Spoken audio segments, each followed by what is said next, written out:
Welcome to the Shared Practices podcast. We get to have a story today, and I don't think we've had a story quite like this on the podcast yet. Lots of stories that are in the realm of that practice that is just from 40 years ago. So I'm very excited today to welcome Lori Williams, one of our top coaches at Shared Practices. Lori, how are you doing? I'm doing well, and thank you so much for having me. This is going to be fun. We're going to be talking with your client here today. That's one of our doctors that's been working with you. And tell us a little bit about Dr. Ifaz, and then introduce him to the practice. Dr. Ifaz, he's amazing. I've been working with him for about 1.5 years now, and I'll let him share a little bit about it, but it's super unique situation walking into a practice, like you said, way back 40 years ago, right? No computers, he scheduled from a book. It was just incredible. So I'm going to let him share a little bit about that. So take it away, Dr. Ifaz. Awesome. Thank you so much, Richard and Lori, for giving me the opportunity to kind of speak here, and I appreciate it. So I'll just share a little bit before what I took over and then go from there. Yeah, tell us real quick, where are you in the country? When did you graduate from dental school? Just timelines. Sure. I graduated from University of Florida in 2019, and now I'm in north of Tampa, kind of 30 minutes away in Spring Hill, Florida. That's where pretty much the practice is. Sweet. So, tell us about this practice. How did you find it? And, what's the story? All right, awesome. So the first thing, I tried the traditional things like what you guys had recommended back in the shared practices days back in 2021, mailers. So I did a lot of mailers. I didn't really lead to any opportunities like that. But this specific practice, it was more through a banker. I was looking for the last 6 months before this practice that I was looking around the area. There was a banker that just knew that I was looking for a practice, and he kind of brought in the deal. It was more off market. It did have like a business broker type of kind of deal, but not like a traditional dental broker in the seam. So that's how I found the practice, through my banker. I actually didn't end up financing with him, but he's the one that kind of brought the deal for me. And it was a paper practice. Everything's paper. Ledger was paper. Accounting was paper. Schedule was paper. No computers. I think there was one computer that had maybe one software just to kind of bill out some out-of-network insurance. It was a fully fee-for-service practice with some out-of-network with insurance. And after I took over, it still is a fully fee-for-service practice, and it is still maybe 30 to 40% maybe out of network with insurances. I thought you were going to stay still fully paper. I thought you were going to say, we kept it fee-for-service, and we just leaned in to that old mentality. We have changed a lot since then. We have computers everywhere. Everything is digital, and we have digital X-rays too. So I had to change all that in the first 2 weeks, I think, because I couldn't write on paper and stuff like that. I didn't understand anything that the previous doctor had. You're like, I can't operate like this. Well, tell us. You mentioned I did the stuff that we recommended, the mailers and the trying to find the off market practices. I just because you said that, I think there's a lot of listeners who are curious about this journey. There's this moment where you haven't found a dental practice to buy, and you feel like I'm never going to find one. There's this little panic inside of you of crap, I'm doing everything. I'm looking at listings. I'm reaching out to people. I'm sending mailers. How many rounds of mailers did you send? Did you get any conversations out of those? How did that go for you? Yeah, so I was actually, before I bought this practice, I was in North Carolina practicing in kind of in a public health kind of setting for 3 years. So I had a kind of contract binded for 3 years. So while, I knew that my contract is coming up, finishing soon. So the year before my contract was going to be done there, I kind of started doing the mailers. I was trying to reach out, but I was in North Carolina. So it's a little bit more harder, to communicate with people, or, I did get a few responses. I probably sent maybe 1,000 mailers. And out of that, I probably got maybe 20 to 30 responses. And obviously some of those were, there were decent practices and some were not. So, you kind of had to figure out which one would be best for you. I don't think any of them amounted to anything because it was not really in my goals or in my vision. Like I was looking for a little bit more larger practice. That's something that's, at least 8 ops, more bigger. I wanted to own the building. So I couldn't really find any of those through the mailers, but I did find like one of my other practices that I have that was actually through a mailer that, we kind of communicated for the last couple of years. And he was like, oh, I'm not going to sell. But later on that turned into something. But that was the only one out of my 1,000 mailers that actually turned into something. But this specific practice was through the broker. And then, just like how you said that, you're always in that bind that, oh, how am I going to find this practice? I was exactly feeling like that because I was doing all the right things, but nothing was kind of coming up. But it's all intentions. When you work towards it, it always works out. Well, I love this music to my ears. You're like, I knew what I wanted, and I was willing to do whatever it took. I sent 1,000 mailers, and I had all these conversations, but I wanted a bigger practice that had 8 ops, that it came with the real estate, and so there was opportunities. Like I'm sure you saw practices, like you said, that you're like, oh, I could buy this and I could have a good lifestyle, a good living. But you're like, I know what's possible out of 8 ops, and I know what I want. And so I think that's an even better story than mailers didn't work for me. It's like, no, mailers worked, but I had higher standards than anything that came across my desk. And now you mentioned another practice, so we're gonna have to get to that in a minute. But and it was your banker, and this goes back to having as many lines in the water as possible. I'm not a fishing guy, but apparently when you go fishing, if you have more than one line in the water, you have more than one chance of finding, a fish. Yeah. So same thing with the practice. It's like you're talking to the supply reps, the bankers, the brokers, you're sending mailers, you're going to meetings, you're networking, you're posting on Facebook groups. You're looking at the local dental societies listings, or sometimes they've got a little classifieds where they're posting stuff. So you're doing all the things, and something popped up. So tell us about this practice. When you saw it, number of ops, what about it stood out to you as like, oh, this is maybe what I want? So I still remember it was like a Thursday or a Friday. My banker called me and was like, "Hey, I know you're looking." Like I actually put in an offer for a different practice, but it didn't work out. And then this banker was telling me, "Hey, there's this off market practice that is gonna come on market.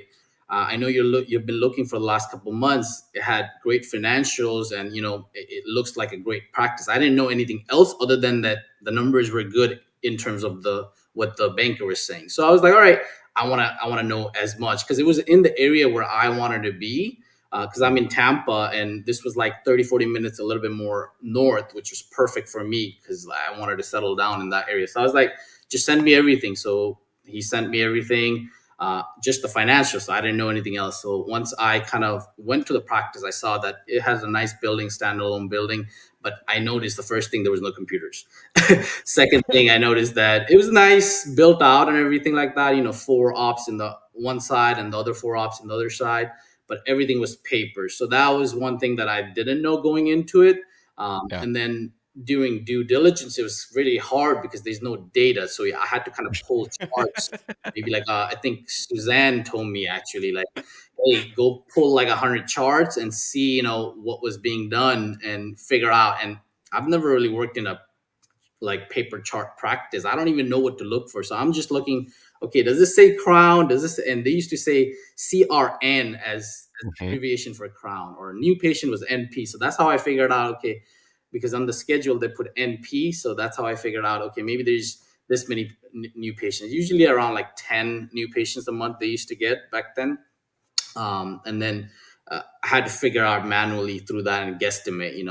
I really didn't know fully on like verbatim, like, okay, this is the exact numbers.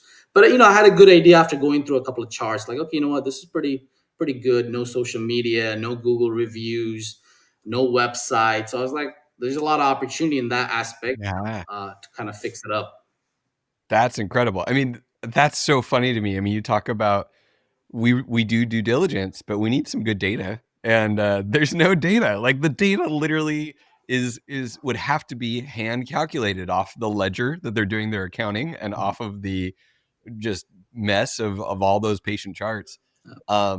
So you said it's eight ops, Mhm. freestanding. So you're just like check, check. Mhm. Mhm.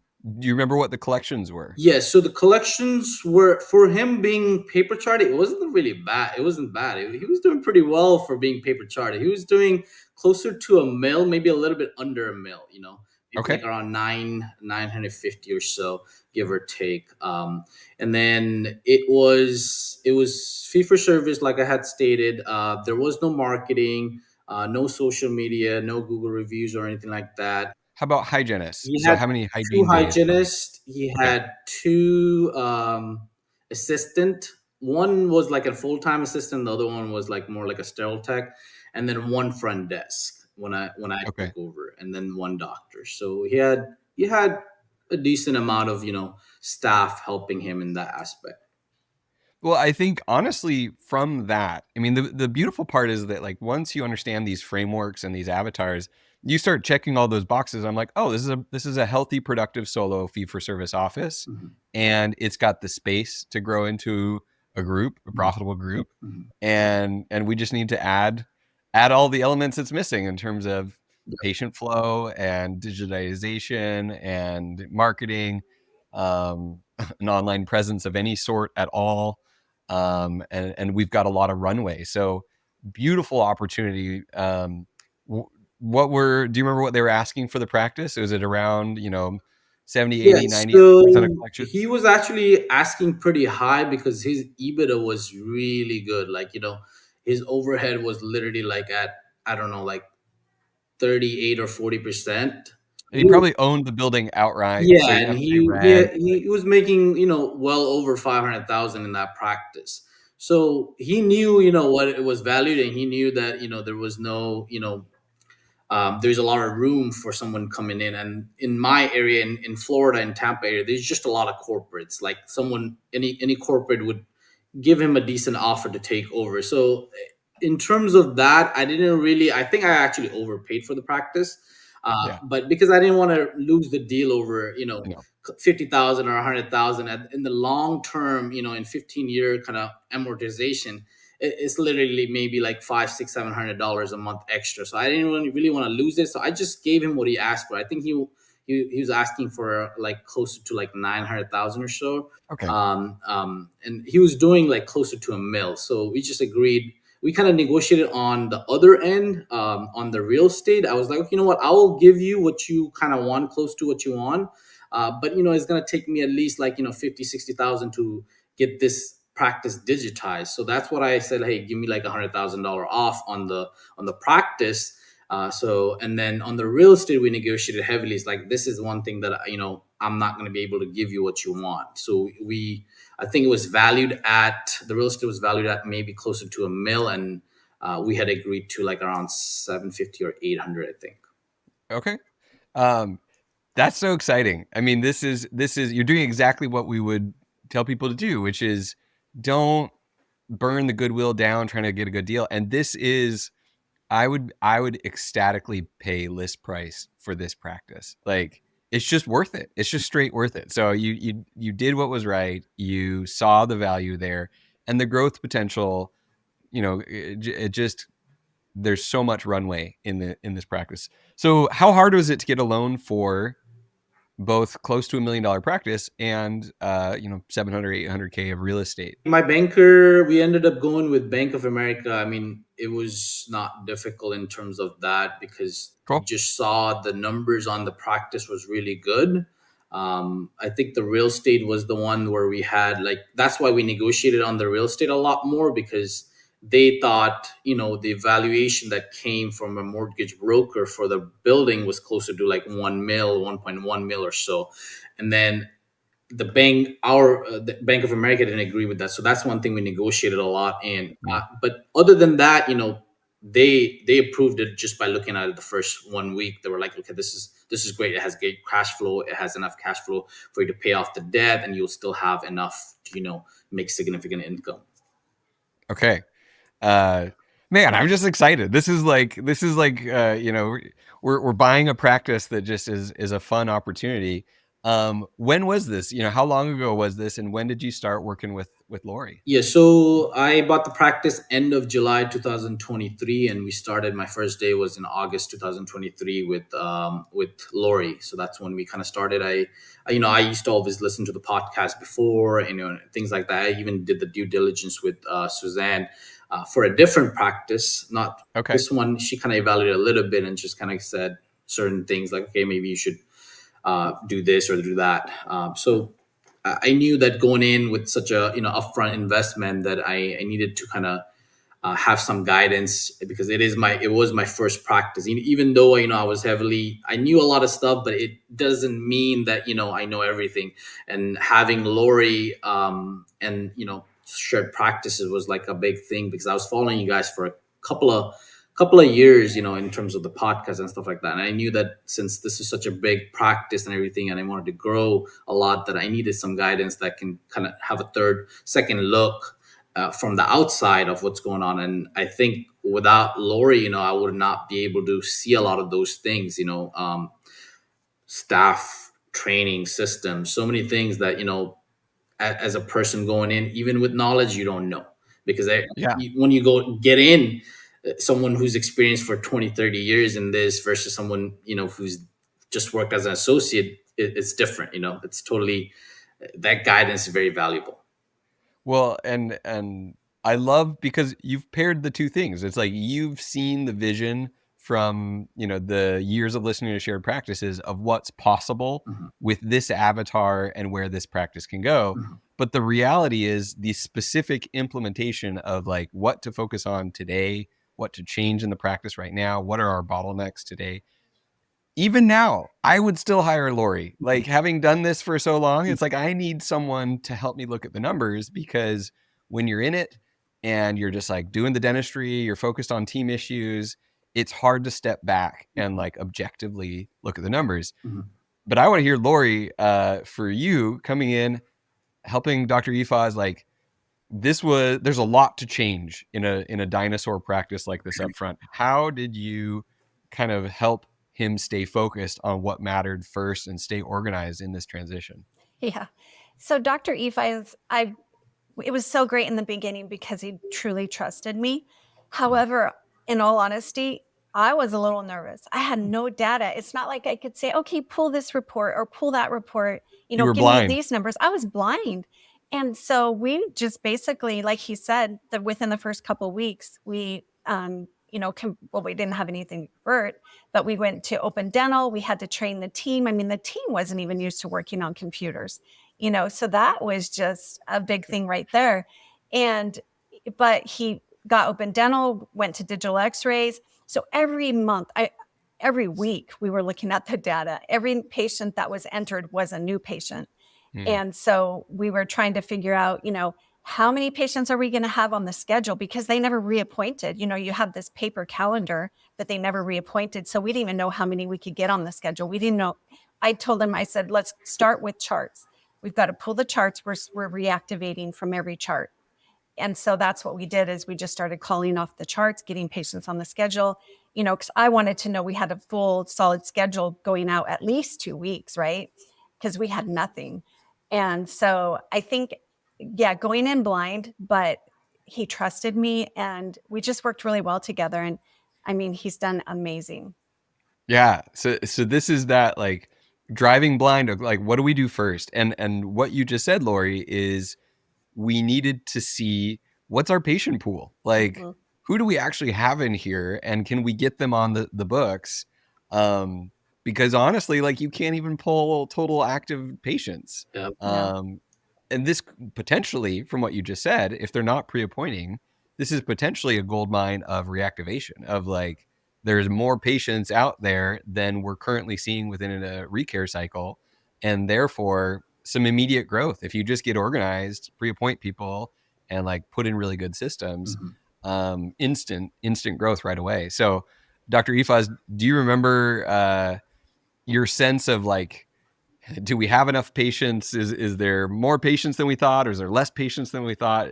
How did you feel at this stage of just like trying to scramble and digitize and also fill your schedule all at once? Yeah, I think like when I did my due diligence, like I had an idea, what I was kind of getting into, because like I went to that practice multiple times. I looked at Mhm. the paper charts multiple times. I was asking him like, "Hey, I don't know how many crowns you do, but let me get your lab bill so I can figure out, how many Mm. crowns you're doing."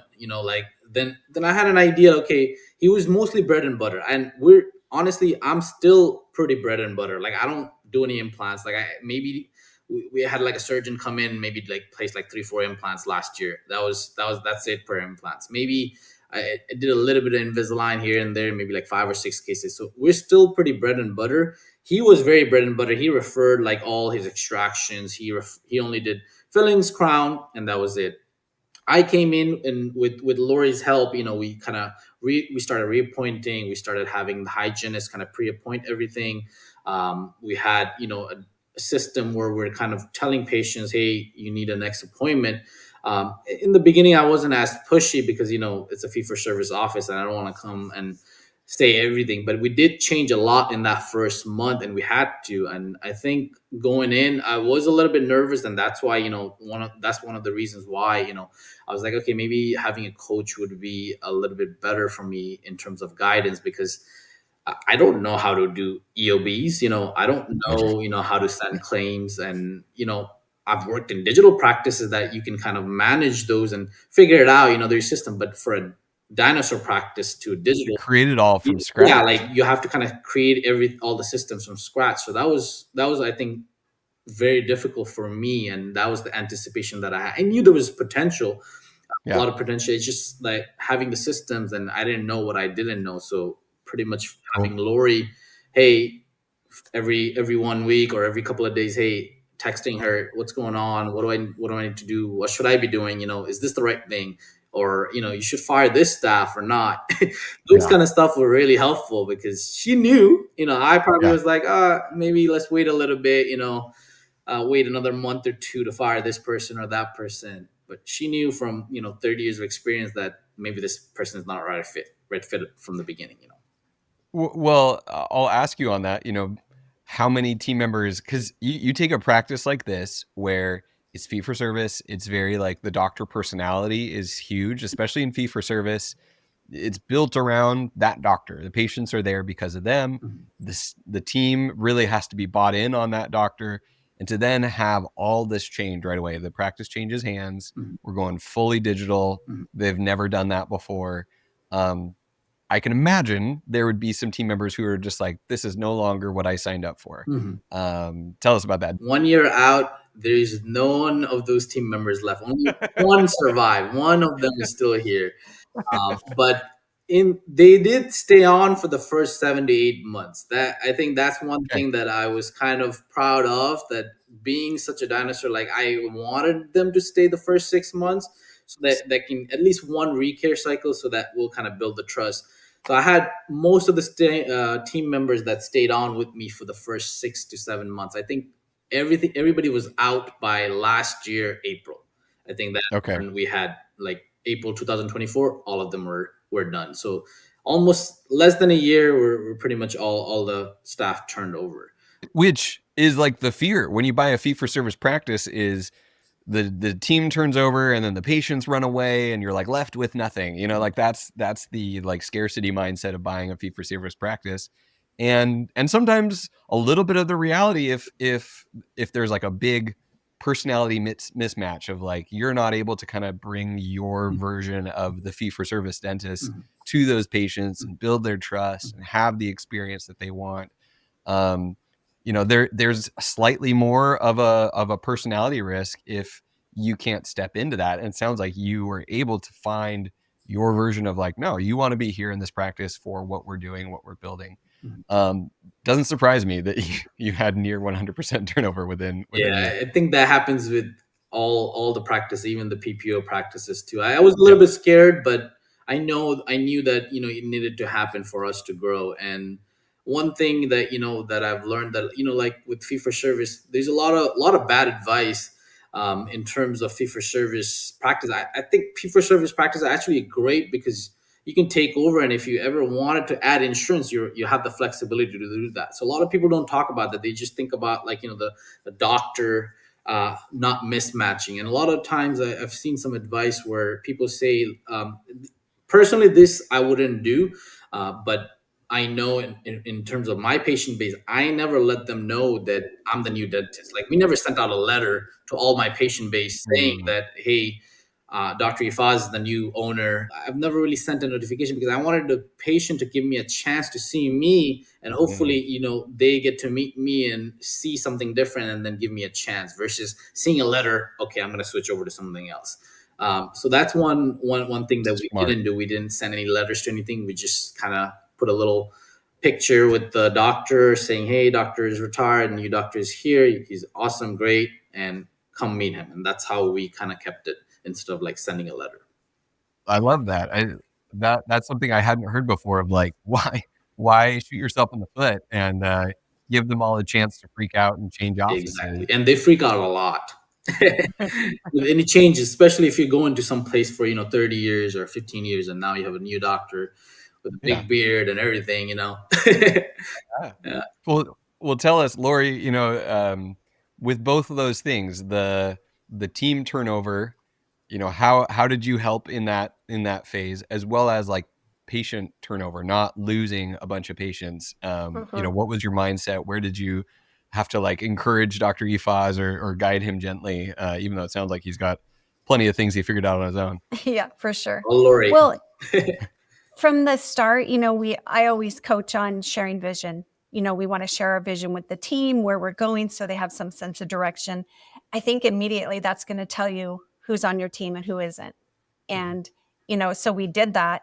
We knew fairly soon who wasn't on the team, right? But like you said, for the goodwill of the patients, we wanted to keep those team members on for at least, 9 months or so, which was wise. And so I think that then once, he did, just one left, one retired, and then one, he's like, I just don't believe this is a good fit for either of us. She left. And the amazing team that he has now is just, I mean, and it shows in his numbers too. And he is so proud of his team. These are his people. So I think that's been amazing. I wanted to speak to also being a fee for service practice, you know, there's a little bit of fear in that, because if they traveled or they were really coming to this practice just to see that doctor. And, when you're not a network, you could go anywhere. So I know he had this mindset of, well, I can always add insurances if I want to. I can do this. And in fact, Dr. Ifaz, you looked into this several months ago. He looked into would it look like if I added insurance, and he was almost ready to pull the trigger. And I'm like, wait a minute, look at what you've done this last year with being fee for service. I mean, you've done amazing. And so why add the complication of insurances? And, then you're working harder, getting paid less when you're doing great by staying out of network. And so he was like, you're right. But I think that fear of, again, we were building the schedule, not knowing how many patients we were going to see. Yeah. He lives in Florida. You have the snowbirds that leave, they come back, Yeah. so you kind of have that gap. But I think it was a great decision to stay fee for service, and he's doing amazing. Well, and it might be a little bit slower of a scale. It's like the insurance is this weird marketing budget of like you get paid less, but you get some more patients and all that.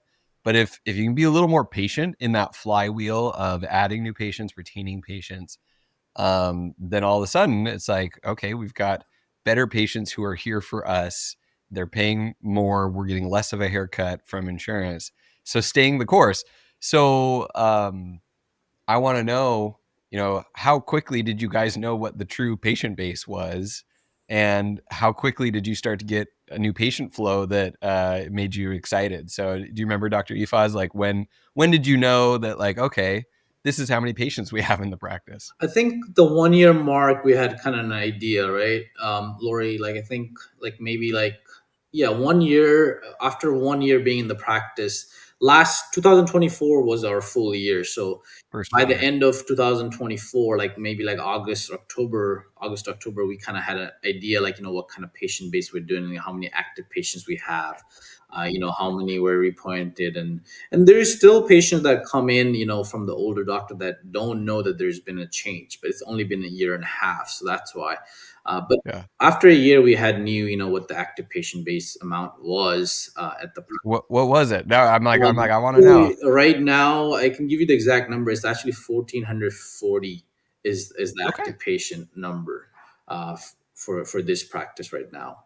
Which is especially fee for service. I mean, we just had another interview like this within the past few weeks. I don't think the episode's out yet. Another fee for service doctor, and it's like, if you've got a fee for service office, 1,400 is a really healthy patient base Mm-hmm. for 2 hygienists and 1 doctor, especially if you add in more procedures. But even if you don't, like, that is a amazing productive solo fee for service. Mm-hmm.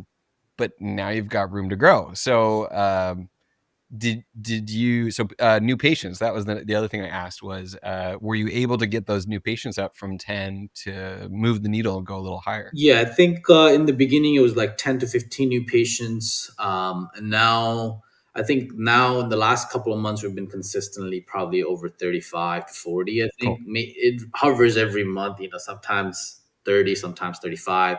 Like last month, January, I think we had like closer to 40, right, Lori? Or 37, I think. Yes. Check, I think 37 new patients.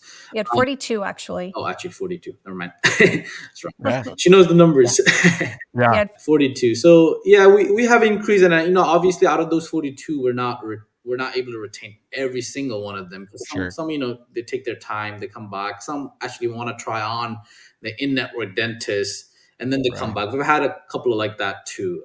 But yeah, it has increased. I think I like my lifestyle a lot right now. In terms of I work only 3.5 days, 28 hours a week, and we're doing closer to like collecting like around 1.35 mil, which on a 3.5 days, 28 hours a week is I can't. That's amazing. I'm not doing a lot of specialty. I'm referring out root canals unless it's really needed, because sometimes it's like scary to do certain root canals. Sometimes I take Yeah. on, but I'm not doing a lot of specialty things. For that, I'm comfortable. I mean, obviously, I want to grow a little bit more this year. That's the goal. But with that schedule, I have a little bit time life balance with everything else too. That's incredible. So I love seeing kind of, it's almost like those like blind bags that like are my kid. I think, I've got a 9-year-old and 11-year-old, and they buy these toys. You don't know what's inside it. You have to like open it, and you're like, did I get the rare one? Did I get the Mhm. the cheap one, the common one? It's like you're opening this practice, and it takes you a year to figure out what you've bought, Mhm. and then to systematize it and put in put in the systems. But now it's built, and it took probably took a year to a year and a half of just adding things and building things and creating these systems. But now the flywheel's spinning, and that new patient number, if you can get up into the 30 to 40 Mhm. and retain a good percentage of those, Mhm.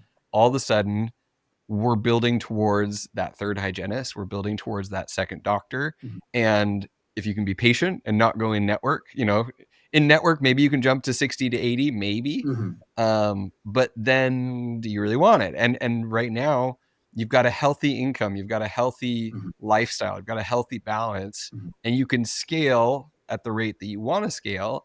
And you've got the margin to cut back of like, once you do add that associate, Mhm. there's a pay cut, as you invest into growing your practice. Mhm. You've got wiggle room, and you're not being impatient. You're not growing too fast. So I just see you in such an incredible spot. Lori, what do you see in terms of potential and direction, and where things are going now?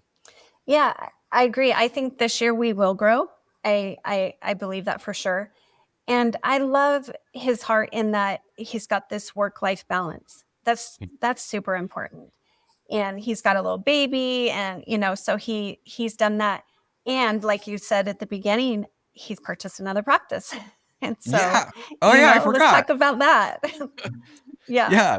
Yeah, so that one worked out, through my mailers. Like back in 2022 or 23, I think I sent a few mailers in the Tampa area, and then one of them had reached back, and this practice was through that. And for a year, he was thinking of retiring, he was slowing down, but he was getting sick. And then I think officially in 2024 early, he's like, okay, you know what, I'm ready to sell. And he just came to me, I don't really want to deal with the broker. I'd rather sell to a private person.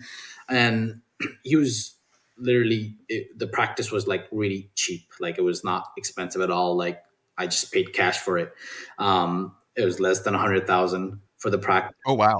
Yeah. It had a Yeah, yeah, patient yeah. base. Pennies on the dollar. It was in a good location. Kind of like in a Publix Plaza standalone kind of building. I don't own the real estate on this one. I lease it, but the lease is pretty good. I saw the practice has been around for 20 years. It had a good patient base. So I figured that and it was kind of close to where I live. So we kind of I just kind of took over that, and then kind of did the same thing. That one was also like maybe like 40% fee for service. The rest were like Medicare plans and these kind of insurances, PPO, kind of mix of everything. But there was patience. He was busy enough for 4 days, which I cut down to like 3 days. I mean 2 days initially, and now we're opening up the third day. So we're gonna grow the same way in that. And that office also has an associate that's been kind of working there 3 days a week, and then hopefully we can kind of grow into 4 days, which I think we will in that practice too. It also similar situation. The collection was way less than the first practice.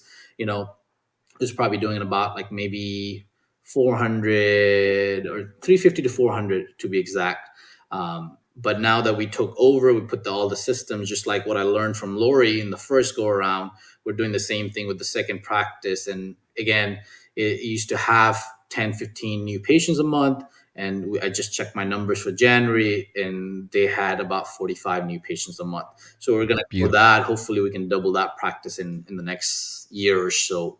I don't know where we'll be at, but it's only been 6 months there. So it's funny. I've had a number of conversations with another doctor who, like, some practices just like came across that he's like, he couldn't help himself. He's like, let's buy it because it's a good deal. One of the things you said, I think, is really, really important. If you're gonna have a practice that's like this, like this is a good idea, this is a good investment. Proximity to your house, I think, is kind of stupidly important. I don't think we've ever talked about this on the podcast, but if you go from I am a primary owner producer in one practice and you buy another practice just because you can, but it's across town, it's like 40 minutes away. That second practice, you're going to have all these fires and problems you've got to like put out and deal with. And just this like, okay, main practice is over here, and then I got to haul across town for this, and this is broken, and that's going on. I got to put out this fire. So like, tell me the anatomy of like, how far do you live from your main practice, and how far is this new practice? From where I live, the main practice is 30 minutes, and Okay. this practice is 40 minutes. And from the main practice to the second practice, the proximity is about 40 minutes also. So they're not the Okay, same so town. I'm calling you out. I'm not telling you did the right thing. Yeah, I'm I actually don't know if giving I you a did the war. right thing, but I honestly don't think I did the right thing. But I think, long term, it'll be a good thing. In Yes. the beginning, the main practice, we were working 4 days. So in the beginning, when I didn't have an associate, I actually cut down to 3.5 days. I was thinking that, my production will drop, collection will drop. But thankfully, that hasn't happened. We actually even grew even more because we just concised everything to 28 hours a week, Yep. and we try to even go harder in those 28 hours a week, kind of in the main practice. So that in the beginning there was a little bit of a problem that I had to go into the practice, but now that there is an associate, and that helps a lot now that I don't have to go and work those 2 other days or 3 other days. Well, and the other part of this too is how much stress have you removed from each practice? So it's like, if your main practice, you're organized, you've got a good team, you've got good leaders in your office, and your office is not on fire. It's like, this is a well-oiled machine. This other opportunity comes up and you can buy that and then fix things and introduce systems and slowly build it up. Then all of a sudden it works. And also having enough margin in that second practice where you can have an associate, pretty quickly and not have to do the bouncing back and forth and producing in both offices is key. My challenge to you is don't buy the third quite yet. Yeah, I was actually looking for a third, but I actually put in an offer. It didn't work out. Don't get itchy. Don't. Your life is good right now, man. Yeah, I can't complain. Like I always say to Lori, I can't complain. I agree. There's obviously a level to a scale. Certain if you don't want to go too far and lose everything. Yeah, and I will say that like when you get to 3 or 4, you can have one really good rock star regional manager who just handles everything.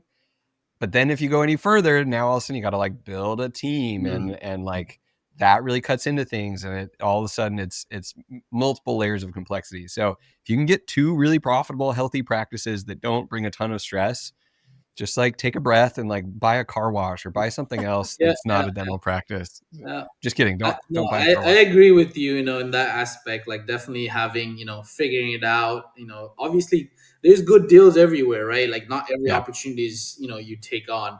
For me, this one was like, proximity was one of the good factors. Location was good. It had a good patient base. I knew that, maybe after a year it would have potential, and then long term, the equity gain that you'll get from two different locations. It's not like in the same town, so it's not going to be super hard. And we're in kind of in a good metro. Tampa is a growing area, so there's a lot of demand, and there's not a lot of practices actually for sale in this area. And one of the hard things that I had in the beginning, there was not a lot of practices for sale, and it was like, what am I doing? I'm doing everything I can, talking to the reps, mailers. Why can't I find it? But intentions, like if you have the right intentions, it all works out. And that's what I believed in. Like, it might take an extra year, but I'll find whatever is needed. That's the intention I had. I love it. Well, and okay, so here's the challenge is if you do want to buy a third, you need to replace yourself clinically at the first one before you do that. Yep, Lori has told me that. This is why I'm saying like experience matters. I'm doing this the round 1, and Lori has done this round like 30 times. Well, and just look at, take a hard look at what do you really want? How happy are you? How much money you're making? And is it worth tripling the staff turnover and the headaches and the things that breaks and doctor turnover? So I'm, if you ever need someone to like push back and yell at you and you get really itchy, just give me a call and I'll be that pushback. But Lori, I will remind him. I'll remind him to do that because I'm the type of person that always like, I don't know, just keeps wanting to go. And I think you sometimes put that, the aspect of the balance, is very important. Yeah. And I've also experienced the like going too far and realizing that like this wasn't more happiness just getting bigger for me, at least. A lot of people have that ability to kind of evolve, because what something is at one point versus what it is when it grows 2 times or 4 times, it's a very different experience of the organization, of the company you're running, of your day-to-day, of who you're interacting. And all of a sudden you don't know the individual team members' names ever, or what's really going on at an individual practice. It's you're talking with different levels and all of that. So anyways, that's my baggage that I tend to spew on the podcast here. But Lori, anything to wrap us up here, and then I'll go to Dr. Ifaz of like takeaways and thoughts on these last year and a half of quite a fun, unique journey of these 2 practices.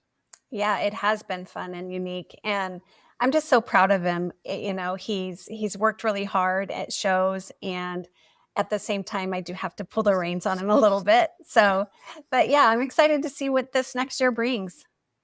So, cool. Yeah, I love it. Dr. Ifaz, what for you? If you could talk to yourself 2 years ago, before you'd found that first practice, we've got a listener who's like, I gotta, hire shared practices for due diligence and coaching. I don't know what I'm doing. I don't know if this is gonna be possible. You gave yourself all the tools for success of listen to the podcast, got the right support, right, help. but, what would you tell that version of yourself 2 years ago? If I had to go back, I would say, practice ownership should be top priority number one for any dental student that's coming out.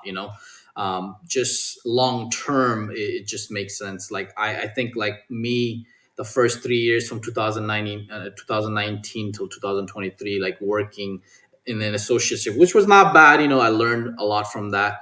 But if there is somebody that's on like the fence of like, what practice ownership is, it does open up a lot of opportunities for you, not only financially, but if you're slightly entrepreneurial or slightly in the mindset that you enjoy journey, you enjoy growth.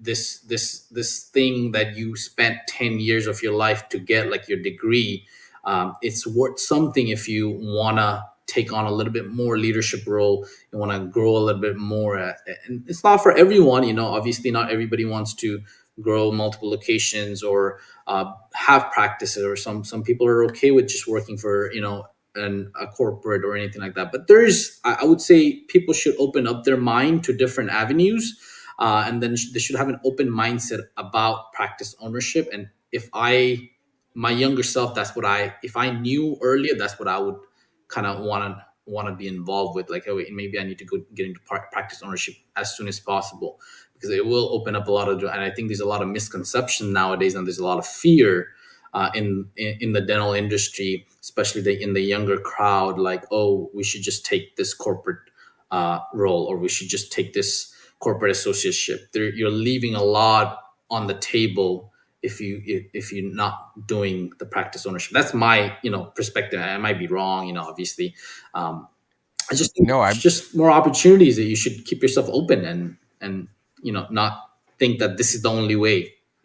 and what you said is, like, practice ownership done right. I think that's the caveat, Yeah. is practice ownership done right. You buy the right Mhm. practice, you have the right support, you scale, you build systems, you treat it like a true leader and business owner. Mhm. It unlocks Mhm. doors, and it creates tremendous opportunities for wealth and for change, for building a lifestyle that you want. Mhm. And practice ownership done wrong Mhm. is one of the most stressful, 100%. awful, soul-crushing Yep. experiences of, I bought wrong, I'm stuck, I don't know where to go, I can't even afford to hire someone to help me, I can't Mhm. afford to market, and I'm super embarrassed because I'm now a miserable practice owner and I don't know who to turn to. And I talk to those dentists as well, Sure. and it's a real thing. So we just love having, as much as it creates like a lot of FOMO or like angst for people who are like, man, my practice isn't doing that well, as Dr. Ifaz is. It's fun to show doctors what's possible if they do it right. Buy the right practice, scale, get support, and all of that flywheels together and builds into something way more incredible than you could have built on your Yep. own. I totally agree with you, Richard. And like I said, like in this aspect, it's not easy. It's not like you No. just come in and day one everything just goes your way. It's not easy like that. Like, I also want to say that on air, that it's not like a super easy thing to do right away. You just come in and boom, your practice is just doing like 1.3, 1.4 mil, and now you're growing. It doesn't always work like that. It takes a lot of work. It takes a lot of stress too, to do that. And I would be lying if I said that, oh yeah, I have no stress. I think I have had more gray hairs the last 2 years than when I was an associate. So definitely there's stress, definitely. But it's that's part of the journey. That's life. There's ups and downs, and you just try to roll with the punches, right? Yep, that's it. That's exactly it. Well, this has been a lot of fun. Thank you for coming on the show. Thank you, Lori. Thank you, Dr. Ifaz. Such an incredible journey, and I still like, I love the concept of sending this over to Suzanne to evaluate, and she's like, yeah, we don't have any data. Like, you need to go like dig through 100 charts. Like, it's just so funny that you can do this kind of thing. We can look at practices over and over and over. And all of a sudden you hit one like this and it's like, okay, we're going to have to use other data and other metrics to make these decisions. And then your version of practice ownership is so different than the person who walks into a modern practice, who has a team that's modern in terms of how they do dentistry. And that's the fun of it, is that it's, every one of these circumstances is unique.